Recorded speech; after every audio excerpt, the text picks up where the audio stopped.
Hello everyone and welcome to the weird, scary and horrible parts of humanity. Today we are going back to a series that we haven't done in a long time, the 9/11 hijackers. Again, this series isn't intended to undermine the horrors of 9/11 or in some way immortalise the cowards that are the hijackers. We merely intend to understand who these individuals are and what led them to take the lives of 2,996 innocent strangers and change the shape of the planet forever. But if anyone is offended, feel free to leave a comment and I will cease the series. Today we are looking at the first of the 5 hijackers, all of whom were Saudi Arabian citizens, of American Airlines Flight 77.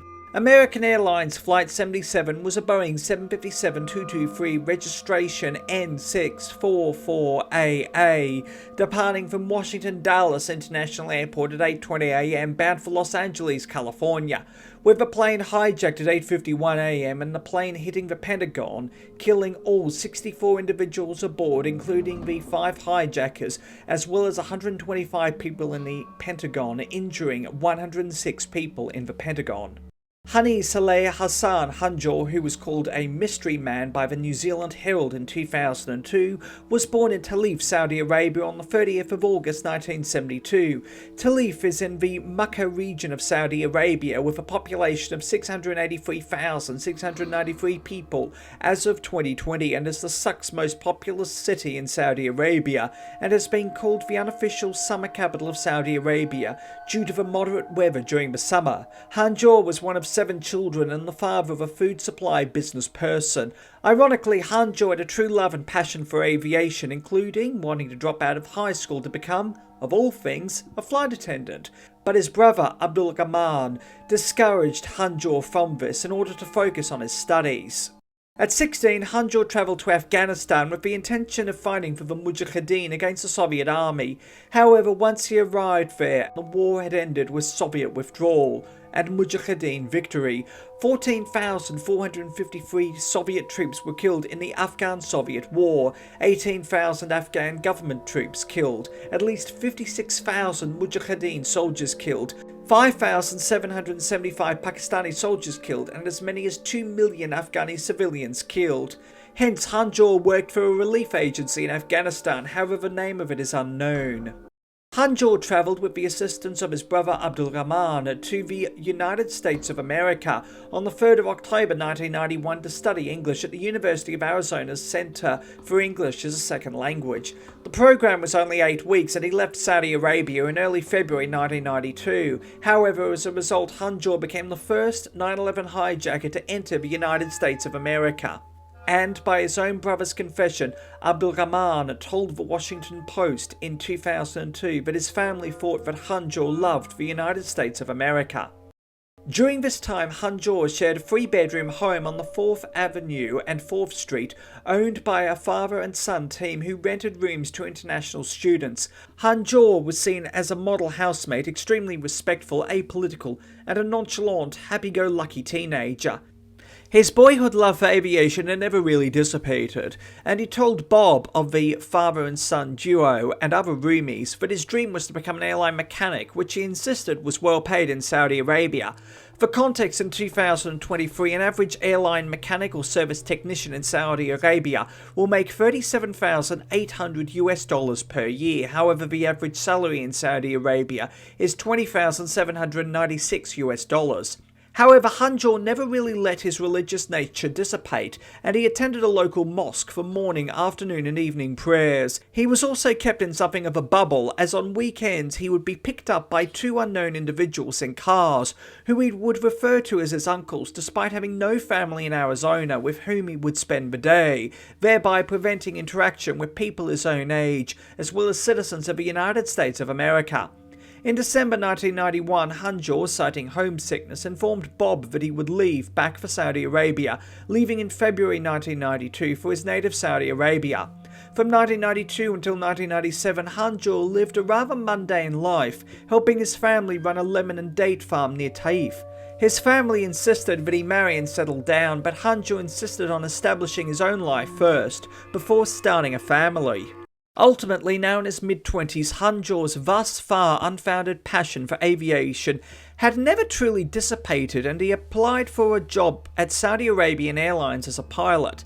Today known as Saudia, it is the flag carrier of Saudi Arabia, a member of the Global Airline Alliance SkyTeam, and a member and founder of the Arab Air Carriers Organization. However, his flag carrier turned down Hanjour and said that they would only take him if he obtained a commercial pilot's license in the United States of America, so that is exactly what Hanjour set out to do. In April 1996, he flew to Florida and stayed with family friends Susan and Adnan Khalil, staying in Marama, Florida, in southern Broward County, a principal of the Miami metropolitan area and ironically the headquarters of Spirit Airlines, before moving to Oakland, California, where he aimed to study English and attend flight school. Admitted to the Sierra Academy of Aeronautics operating in Atwater, California, it was arranged by the school for Hanjour to take intensive English language courses at ELS Language Center in Oakland, with Hanjour moving in with a host family on the 20th of May 1996. He didn't know this family before arriving. Completing the English language program in August 1996, in early September 1996 he attended one day of ground school classes at the Sierra Academy of Aeronautics before withdrawing, unable to pay the $35,000 course to attend. In the same month, he left for Phoenix, Arizona, paying $4,800 for lessons at the CRM Flight Cockpit Resource Management in Scottsdale, Arizona. There he had poor marks and dropped out. At the end of November 1996, a dejected Hanjour returned to Saudi Arabia. On the 15th of November 1997, Hanjour re-entered the United States of America, taking additional English language classes in Florida before returning to Phoenix, Arizona. In Phoenix, Arizona, he shared an apartment with an individual named Bandar al-Hazmi and met a man named Rayed Mohammed Abdullah Ali, with both Ali and Hanjour training to become pilots in Florida and Arizona, and both became friends. Ali was a leader at the Islamic Cultural Center in Phoenix, with the FBI reporting that he gave extremist speeches, which was disputed by mosque staff members in an interview with the New Zealand Herald in June 2006, with staff members at the Islamic Cultural Center insisting that Ali was not a leader, nor had he given speeches at the mosque. In December 1997, Hanjour resumed training at the CRM's Flight Cockpit Resource Management for a few weeks before pursuing training at Arizona Aviation, which continued throughout 1998 and early 1999, and he lived with al-Hazmi. In February 1999, he took a trip to Las Vegas, Nevada, but exactly what he did there is unknown. In March 1999, he moved out of al-Hazmi's apartment and lived in several apartments in Tempe, Mesa, and Phoenix. He also made 3 to 4 visits to Sawyer School of Aviation, now known as Sawyer Flight Academy, and based in Scottsdale, Arizona. In March 1999, Hanjour travelled to Ontario, Canada, but the exact reason for this trip is unknown. In April 1999, after years of trying, Hanjour achieved his dream, an FAA commercial pilot certificate with a satisfactory rating from his examiner. An ecstatic and jovial Hanjour returned to his native Saudi Arabia to get a job with Saudi Arabian Airlines as a commercial pilot, but was rejected by a civil aviation school in Jeddah, the country's commercial centre.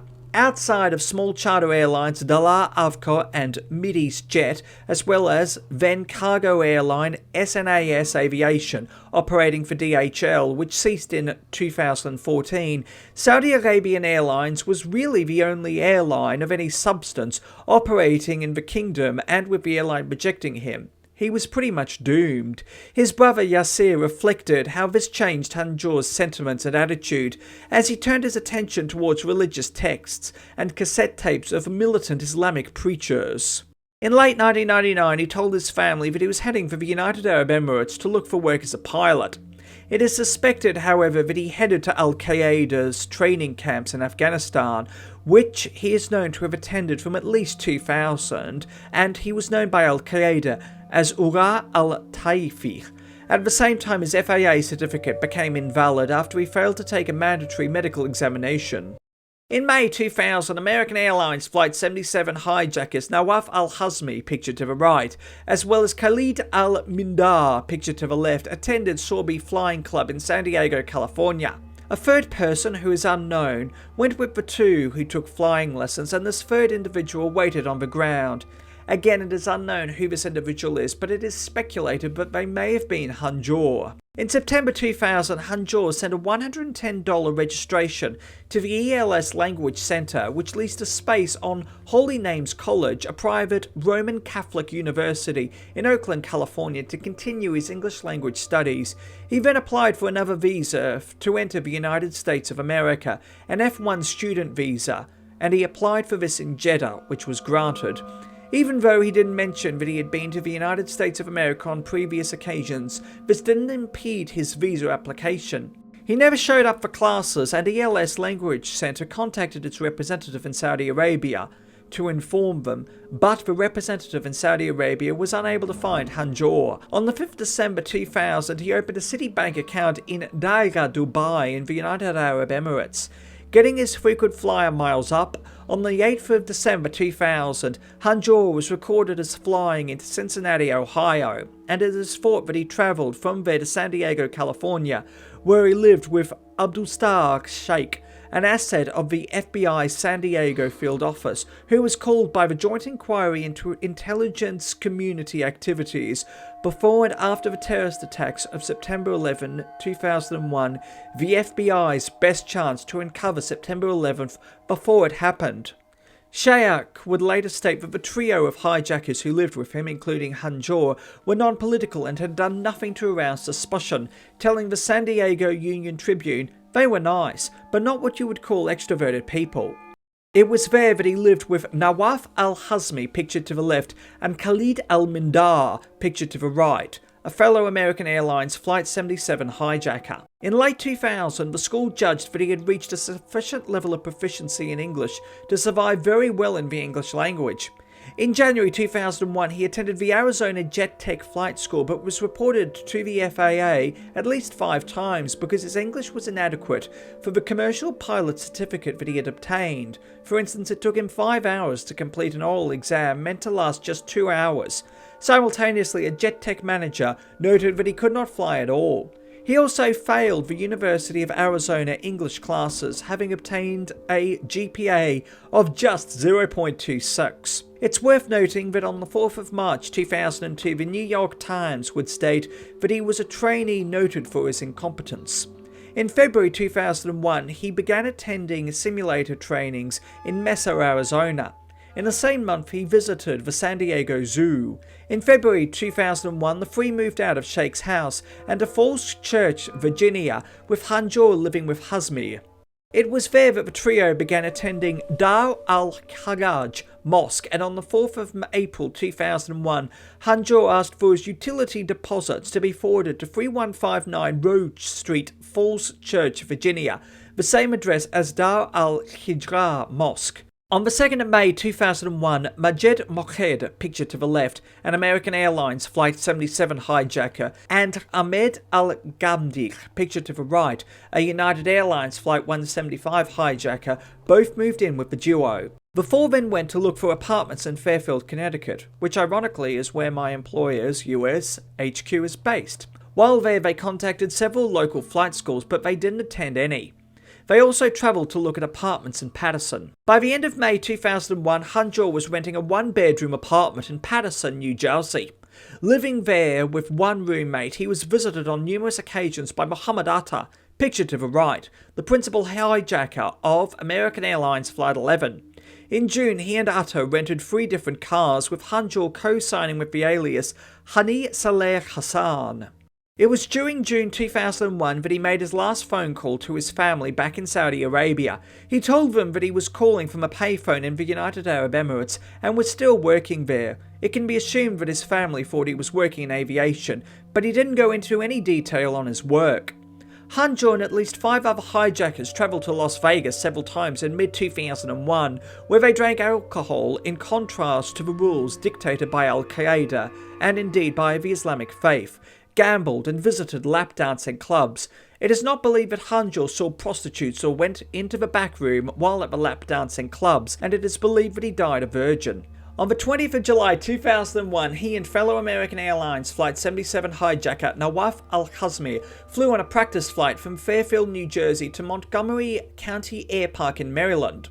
On the 1st of August 2001, he and al-Mihdhar returned to Falls Creek, where they met with illegal immigrant Luis Martinez Flores and paid Martinez Flores $100 for a fake address in Falls Creek, with Martinez Flores signing paperwork confirming that he knew that they lived there. At a DMV office at a mall in Springfield, Virginia, the duo were given state identity cards. Later, Hanjour was stopped by police driving a Toyota Corolla 55 miles per hour in a 30 mile per hour zone and subsequently paid a $70 fine. He and Mohed then purchased tickets for American Airlines Flight 77, departing Washington Dulles International Airport for Los Angeles, California, with the tickets purchased at Advanced Travel Service in Totowa, New Jersey. With the hijackers in orange and the passengers in blue in the above seat map, Hanjour was seated in seat 1B in first class, Salem and al-Hazmi also in first class in seats 5E and 5F, while Mohed and al-Mihdhar were seated in seats 12A and 12B in economy class. Travel agents claimed that Hanjour spoke minimal English. Their credit card failed to authorize and they went to withdraw cash from an ATM and paid $1,842.25 in cash for the 3 first class and 2 economy class tickets. In August 2001, Hanjour began making cross-country flights across the United States of America to test security. He then tried to rent a Cessna 172 at Freeway Airport in Mitchellville, Maryland, but this was declined when he showed difficulty controlling and landing the single-engine aeroplane. On the 1st of September 2001, Hanjour was photographed, which you can see here, with Mohed in Laurel, Maryland, using an ATM. All 5 hijackers of American Airlines Flight 77 purchased a 1-week membership at a local Gold's Gym. At the Gold's Gym, Hanjour was asked what his first name Hani translated from Arabic into in English, and ironically he said it meant warrior. It actually means contended. One day before the attacks on the 10th of September 2001, Hanjour checked into the Residence Inn by Marriott, Hampton-Reston. The hotel has since closed. It is 7 miles or a 14-minute drive to Washington Dulles International Airport. Ironically, Saudi government official Saleh ibn Abdul Rahman Hussein stayed at the hotel on the same night, leading to him being questioned by the FBI, but there was no evidence that he met the hijackers, nor was he involved in the 9/11 plot. In February 2002, Hussein became president of the affairs of the Holy Mosques Masjid al-Haram Grand Mosque in Mecca and the Al-Masjid al-Nabawi Prophet's Mosque in Medina. At 7:35 a.m. on the 11th of September, Hanjour arrived at the passenger security report at Washington Dulles Airport, having checked in separately from the other hijackers. He passed through the metal detector without setting it off. He did not check any bags on board the American Airlines flight.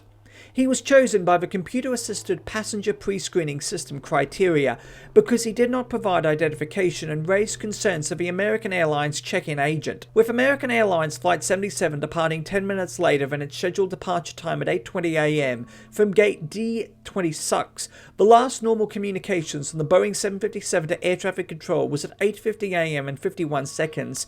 At 8:54 a.m. the flight began to deviate from its flight path and turned south, with Hanjour setting the flight's autopilot to head back to Washington, D.C. The cockpit voice recorder was too badly damaged and charred to retrieve any information. However, it is assumed that Hanjour assumed control of the aircraft, having been the only one of the 5 hijackers to undergo any form of extensive flight training.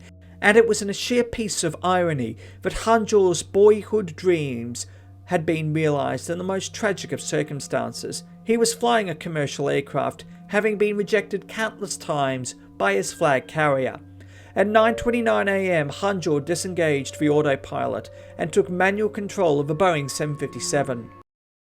5 miles southwest of the Pentagon, the Boeing 757 made a 330-degree spiral turn clockwise, descending 2,200 feet, pointing towards the Pentagon. Advancing the throttles to full power, Hanjour began diving towards the Pentagon. The wings clipped 5 street lights, with the right wing striking a portable generator before smashing into the Pentagon, crashing into the western flank at 9:37 AM and 46 seconds. Hanjour's family were contacted and denied that he was an aircraft hijacker, stating erroneously that they had spoken to him 8 hours before the hijacking and his voice did not sound unusual. The family stated to Saudi Arabian newspaper Al-Watan, "We don't know what happened to our son on the plane. He had contacted us 8 hours before the incident to inquire about our health. He was very normal." This was never proven, and as far as we know, the last conversation Hanjour had his family was in May 2001.